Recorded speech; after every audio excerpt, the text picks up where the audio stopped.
Hello everyone, welcome back to my channel. तो जैसे कि आप में से बहुत लोगों को पता होगा कि टीआईएफआर का जो एडमिशन प्रोसेस होता है उसके लिए एप्लीकेशन स्टार्ट हो चुका है। तो ये जो एडमिशन प्रोसेस है ये इंटीग्रेटेड पीएचडी और पीएचडी दोनों के लिए ही एप्लीकेबल है। मतलब जो लोग बीएससी करके जाना चाहते हैं वो लोग इंटीग्रेटेड पीएचडी में एडमिशन लेंगे और जो लोग एमएससी के बाद जाएंगे वो लोग सिर्फ पीएचडी में ही एडमिशन लेंगे। तो टीआईएफआर में हम लोग रिटन टेस्ट के थ्रू भी एडमिशन ले सकते हैं और नेट और गेट के स्कोर के थ्रू भी वहां पे एडमिशन ले सकते हैं। मतलब पहले हम लोगों को या तो रिटन टेस्ट में क्वालिफाई करना पड़ेगा या फिर हम लोगों को नेट और गेट का जो हमारा रैंक या स्कोर है उसके थ्रू अप्लाई करना है। अगर वहां से हम लोग शॉर्टलिस्ट हो जाते हैं तो फिर उसके बाद इंटरव्यू देना पड़ता है और उसके बाद फाइनल सिलेक्शन होता है। तो अगर आप लोग पर्टिकुलर टीआईएफआर को फोकस कर रहे हैं तो तब तो आप लोग जरूर अप्लाई करोगे इसके लिए। लेकिन अगर आपका मेन फोकस टीआईएफआर नहीं है, मतलब अगर आपको लग रहा है कि नहीं टीआईएफआर में मेरा जाने का उतना मन नहीं है, तो फिर मैं यहाँ पे फॉर्म फिलअप क्यों करूंगी। तो मैं उन वाले लोगों को भी सजेस्ट करूंगी कि आप लोग जरूर से इस वाले फॉर्म को फिलअप करो। जैसे कि अभी तक नेट का कोई भी नोटिफिकेशन नहीं आया है कि एग्जाम कब होगा, तो बहुत सारे लोग जो प्रिपेयर कर रहे थे नेट के लिए तो वो लोग अभी तक काफी डीमोटिवेटेड हो चुके होंगे। इससे प्रिपरेशन भी काफी अफेक्टेड हो रहा होगा। तो इसमें फॉर्म भरने के बाद जो लोग डीमोटिवेटेड फील कर रहे थे, मतलब जिन लोगों को लग रहा था कि पता नहीं एग्जाम कब होगा तो फिर पढ़ने का क्या फायदा होगा, तो उन लोगों को पढ़ाई करने का एक मोटिवेशन मिलेगा क्योंकि एक अच्छा इंस्टीट्यूट है। तो इसके लिए प्रिपेयर करना बहुत ही वर्थ होगा। और अगर आप लोग टीआईएफआर के थोड़े बहुत क्वेश्चंस देखोगे तो उससे आप लोगों को पता चलेगा कि कभी कभार नेट के कुछ क्वेश्चंस वो लोग अपने एग्जाम में डाल देते हैं। जैसे इस साल उन लोगों ने नेट के 1-2 क्वेश्चन अपने एग्जाम में डाला था और ऐसे ही प्रीवियस ईयर में भी आया था नेट का क्वेश्चन। तो फिर आप लोगों को नेट का भी क्वेश्चन थोड़ा बहुत प्रैक्टिस हो जाएगा अगर आप इसके लिए अप्लाई कर रहे हो तो। और इसका एग्जाम सीबीटी मोड में होता है, मतलब कंप्यूटर में होता है इसका एग्जाम।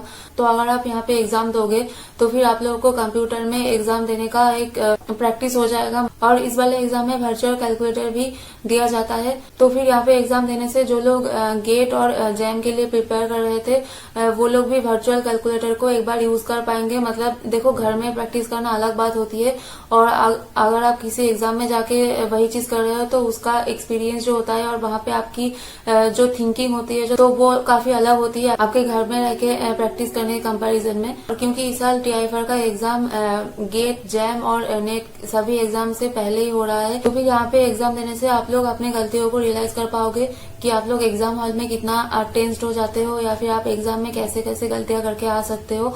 तो वो सारी गलतियां आप जाके अपने दूसरे एग्जाम्स में जैसे नेट, गेट और जैम के एग्जाम में रिपीट नहीं करोगे। तो यहाँ पे एग्जाम देने से आप लोग क्वेश्चंस को कैसे एग्जाम हॉल में अप्रोच कर पा रहे हो वो भी आप खुद को एनालाइज कर पाओगे।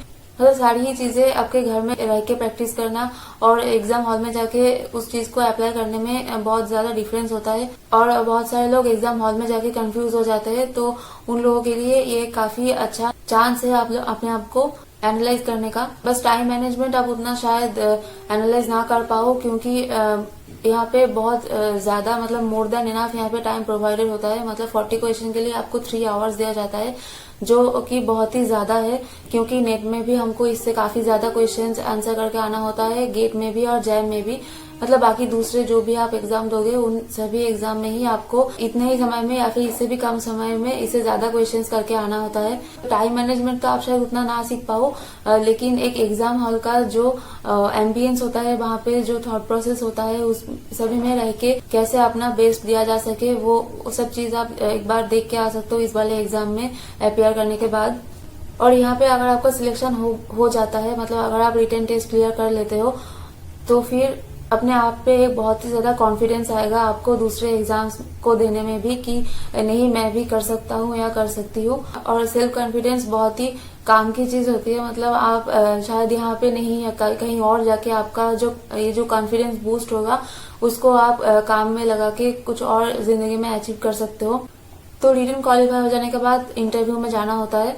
वो भी अपने आप में काफी अच्छी अपॉर्चुनिटी होती है, क्योंकि टीआईएफआर में काफी फैमिली लाइक एनवायरनमेंट होता है। आपको ऐसा बिल्कुल भी नहीं लगेगा कि आप एक स्टूडेंट हो और वहाँ के प्रोफेसर बहुत ही हाई प्रोफाइल लोग हैं। वो लोग आपके साथ इतना अच्छे से बिहेव करेंगे कि आपको एक बार के लिए भी नहीं लगेगा कि आप वहाँ पे इंटरव्यू देने गए हो और वो लोग आपको जज कर रहे हैं। आपको बस ऐसा लगेगा कि आप बस कुछ डिस्कस कर रहे हो काफी हाई प्रोफाइल लोगों के साथ। मैंने जब इंटरव्यू दिया था तो मुझे तो ऐसा बिल्कुल भी नहीं लगा था कि मैं बस एक स्टूडेंट हूँ और वो लोग बहुत ही बड़े साइंटिस्ट हैं। उन लोगों ने काफी अच्छे से मुझसे बात करी थी, मतलब मैंने कुछ क्वेश्चन से गलत आंसर भी दे दिया था, तो वहां पे वो लोग ट्राई कर रहे थे कि मैं सही आंसर तक पहुंच जाऊं। और ऐसा एक बार भी नहीं फील हुआ था मुझे कि वो लोग काफी नाराज हो रहे थे मुझसे या फिर कुछ ऐसा कि आपको डीमोटिवेटेड फील हो जाए आपके इंटरव्यू के बाद। और इंटरव्यू देने से आप लोगों को बहुत सारी छोटी छोटी चीजें सीखने को मिलेंगी, जो सारी चीजें हम लोग जनरली जब आप प्रिपेयर कर रहे होते हैं एग्जाम्स के लिए उन चीजों को इग्नोर कर देते हैं। मतलब ये सारी चीजें एग्जाम पॉइंट ऑफ व्यू से तो इम्पोर्टेंट नहीं है, लेकिन आपका जो फंडामेंटल नॉलेज है वो उसको वो लोग बहुत ही अच्छे से चेक करते हैं। तो ये भी एक बहुत ही अच्छी चीज है, क्योंकि देखो आगे जाके आपको हर एक चीज के लिए इंटरव्यू ही देना है कि आप किसी और जगह जाके पीएचडी में एडमिशन लो तो उसके लिए भी आपको इंटरव्यू देना है, या फिर आप जाके किसी जॉब के लिए अप्लाई कर रहे हैं तो वहां पे भी आपको इंटरव्यू के थ्रू ही जाना होगा। तो अगर ऐसा भी हो कि आप इस वाले इंटरव्यू में अच्छे से परफॉर्म ना कर पाए, लेकिन ये जो छोटी छोटी चीजें आप सीखोगे, जो आप खुद को एनालाइज करोगे और जो सारी चीजें वो लोग आपको बताएंगे कि आपकी ये सारी गलतियां हैं, तो उनको काम में लगा के आप आगे जाके दूसरी जगहों पे भी अच्छे से परफॉर्म कर सकते हो। तो ये भी एक बहुत ही अच्छी बात है। मतलब मेरे साथ तो ऐसा ही हुआ था कि मैंने कुछ गलतियां जो इस वाले इंटरव्यू में किया था, तो वो सारी चीजें मैंने आगे जाके दूसरे इंटरव्यू में सही किया था, तो उससे मुझे बाकी के इंटरव्यू में काफी फायदा हुआ था। और अगर आप लोग इंटरव्यू भी क्वालिफाई कर लेते हो तो इससे अच्छी बात और क्या हो सकती है। सो आई होप कि आप लोग थोड़ा बहुत समझ पाए हो कि इसमें अप्लाई करने का काफी सारा फायदा है। अगर आपने अभी तक नहीं किया है फॉर्म फिलअप तो आप जरूर से जाके अप्लाई करो। और मैंने अपने चैनल में ऑलरेडी मेरा आंसर शीट अपलोड करके रखा है। जीएस 2021 में जितने सारे क्वेश्चन का आंसर किया था उनको मैंने ऑलरेडी सॉल्व करवा के रखा है अपने चैनल में। मतलब सारे तो अभी तक नहीं करवा पाई हूँ, मैक्सिमम करवा दिया है। मैं उस वाले प्लेलिस्ट का लिंक नीचे डिस्क्रिप्शन बॉक्स में दे दूंगी, आप चाहे तो वहां से उसको चेक कर सकते हो। और अगर आप लोग चाहो तो मैं अपना टीआईएफआर मुंबई और टीआईएफआर हैदराबाद का इंटरव्यू एक्सपीरियंस भी शेयर कर दूंगी। और इससे आगे अगर आप लोगों की कोई और क्वेरी या फिर सजेशन हो तो आप लोग वो जरूर से कमेंट बॉक्स में बताएं। मिलते हैं अगले वीडियो में। Thanks for watching.